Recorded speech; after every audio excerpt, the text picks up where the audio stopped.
Okay guys, we're gonna go right on it, and this is my table, and we're gonna start by discussing what we has brought us here. So I'm gonna start by discussing the four categories of items or equipment a nail technician has before considering the kind of sterilizing method they have to use for their product. And we will see later why it is important to be able to categorize and know these different categories of items. So the first category is porous, non-porous, single-use, and multi-use. Those are the four categories.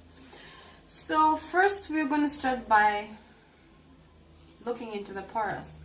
So porous, we all know, means that it's anything that has large air spaces that allow air, moisture, water molecules to pass through them easily. Yeah, and a good example is these two buffers, the lint-free wipes, the tissues, the dry tissues, and ejectila. So then again we have the non-porous, which is the opposite of porous. So porous items or porous objects or anything porous is termed as anything that has its molecules closely packed together that does not allow air, water, moisture to pass through them. So a good example is the nail clippers, the cuticle nipper, the cuticle pushers, and the like. We can't discuss all of them, just a few of them, what we have here on the table. So then we have another category of items, which is single use. Single use also means you use once and dispose them off. You don't use them twice in a client. So, and good example, some of the examples I have, are the lint wipes, cotton wipes, this disposable, whatever, dust mask. We have those that are multiple usable. They're usable for multiple of times. And we also have these latex examination gloves. I like them, and because I like the lightly ported ones because I sweat. I have sweaty hands sometimes and my legs as well, so I like using that because they reduce that in my hands. This one comes in a packet of 100. I like buying the packet, and I can just choose whenever I want and however. So another thing we have are the wooden sticks. Oh gosh, kids are just making noise out there. It's on a Saturday, so you expect that. They are the wooden sticks. I use toothpicks instead of wooden sticks because one, they're cheaper, two, they are as effective as the wooden sticks. And the wooden sticks come in this design. This is a plastic one, but they come in this kind of design. So this is how they look like. I don't use this. This is just an example. I brought it here for you guys to see. So I prefer using them toothpicks because they serve the same purpose. And something else which is single use is we have sanitizing bags, pouches or bags that are specifically made to be used as single-use items. Mine is not single-use. It's actually you can use it as much as you want, but you have okay, we're gonna go there, so just want to be fast in this. So I think we have not left anything else out. So the other category of items are multiple use. Multiple use means that you can use them as much as you want, but that doesn't actually mean you have to use them without disinfecting them. And it's very important to disinfect them because these are very bad and very fragile and very sensitive, all of those words in one, because one, you are not throwing them away, you are using them oftenly. So that means they have a tendency of storing and creating room for growth of microorganisms, and that's what we are trying to get rid of when we talk about sterilization of our equipment and products. So this is examples of this are the nail clippers again, the cuticle pushers, the cuticle nippers, and anything that you can use more than once, even the brushes. Yeah. And my bag too is a reusable one, so it's a multi-use. The box and everything. So another thing then you actually need to consider, we are done with the 4. So we said porous, non-porous, single use and multi-use. So it's important to understand these categories so that you understand what equipments, what kind of disinfecting, sterilizing method is applicable and is best suited for them. Because for like the single-use items, we don't need to disinfect them, some of them, because you're just using them once. There are those that are disinfectable, but even after you disinfect them, you have to get rid of them. So we got now to the next thing, which is what are the equipments that your nail tech is using to sterilize their products and everything else. So, and what I have here. So my first major investment in the nail tech thing is this sterilizing box. I really like this, and this is one thing that I never wanted to compromise on, to be honest. That's the first thing. This is an electric UV sterilizing box that is dry. It's dry. It's a dry one. It's not the moist one. So this is the most effective one when you are starting up as a nail tech, or you want to be a nail tech, or you are a nail tech. This is the advisable one, not the brand, but the dry one.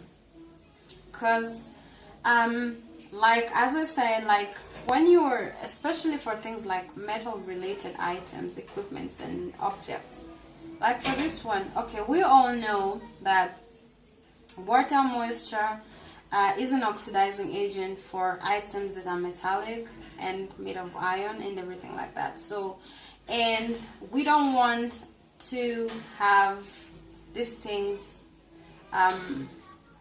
hijack our items, and which might actually cause conditions or problems that are related to rust, like tetanus and stuff like that. You don't want to infect that with your client, so you have to be very careful on that.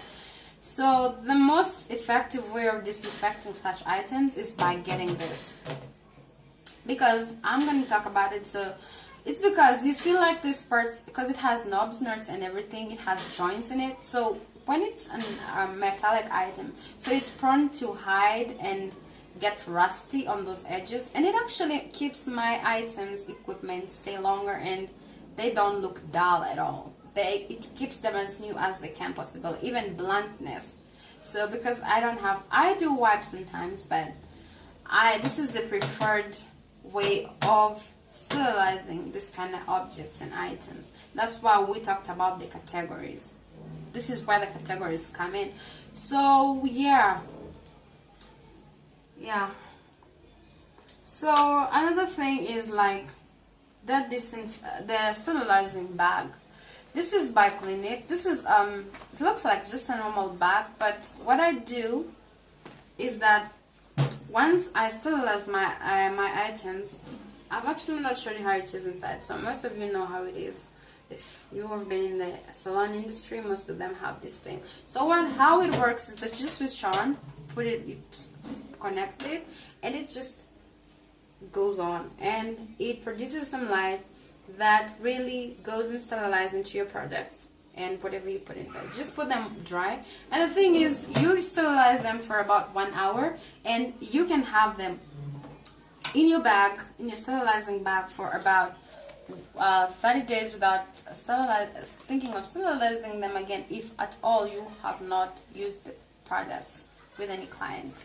So we have disposable bags like this. This is by Clinics. This is a waterproof bag. I just, after I sterilize my products, these small products, I put them inside there and they sit there, and I don't have to worry about how they are and everything else. So we also have another thing that we use. So yeah, we can't compromise on the water-based, solution-based, you name it, modes of sterilization, methods of sterilization. So I still practice that.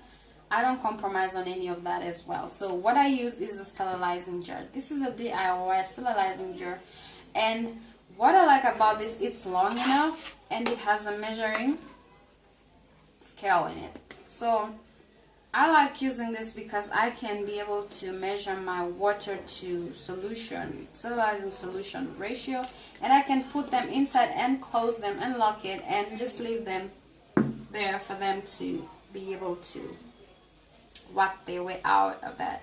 So that's about it. I talked about the categories, I've talked about the machines, and now I'm gonna go to the other thing, which is what disinfecting solution are your nail techs, or should a nail tech use, and what I use. So this is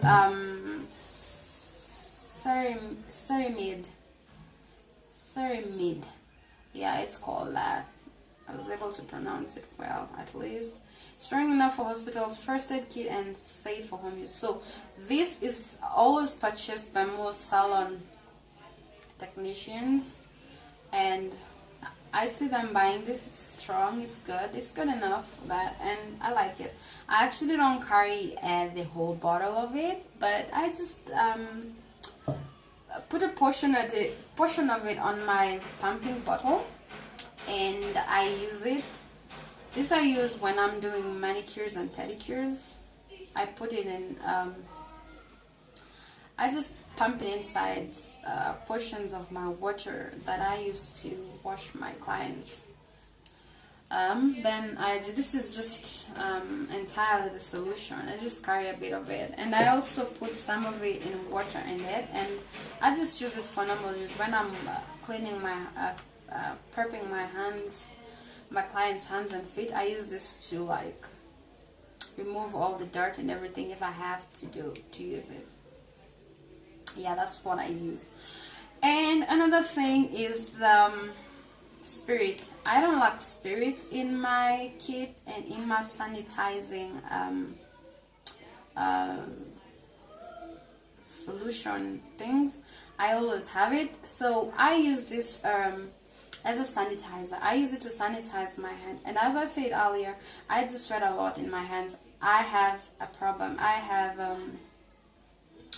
have hyperhidrolysis, and specifically in my hands and feet. So what I do is I use this as a sanitizer because it helps my hand. First of all, it helps my hands dry up quickly, and I can easily maneuver around. So this is very effective. And I also use this when I want to, after I use my buffers and everything with my clients, I just do that on both sides and then put them back on my box. On my box, I put them in here. I place them and arrange them properly in here. So I don't compromise anything on sanitation because I understand how it is and how sensitive this matter can be. So, and as I said, I'm a mobile natal technician, so I have these things in place, and I know why, and I understand how important they are. So another thing is hydrogen peroxide. I carry it around as a fast aid purposes, but I use it to rub on surfaces, everything. I just carry all these things around. You know, it's important as a nail tech. You can get hurt somewhere and just use it, whatever, in wounds and everything. And there are some people who use nail technicians who use this for manicures and pedicures. So people have different techniques. They just put drops of them in the water and they use that to disinfect. It's just another form of disinfectant, so it's very much applicable. So I think I have exhausted everything, and I hope it was helpful to someone and people can understand the kind of measures and standards your nail technician should have when they are doing your nails and everything else. So it is important to consider some of these things. And other things that I have not shown here, so I like to add on everything else I've talked about. Like, I actually advise my clients that if I'm coming to do to do your nails, to do your manis and pedis, it's important to have your own scrubbing, dead skin scrubber.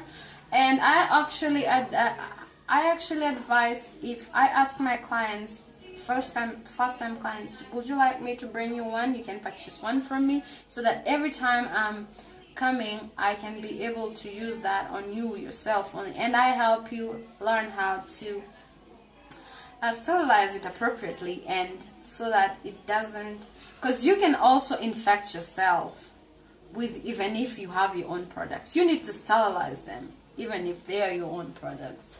So I hope this was helpful, and I hope to see you on my next video. You can check me out on Instagram. I'm still new. It's Kijani Extraordinaire on YouTube. This is where I am. You can subscribe on Facebook. It's the same, Kijani Extraordinaire. See you next time, and I hope this was helpful. Bye.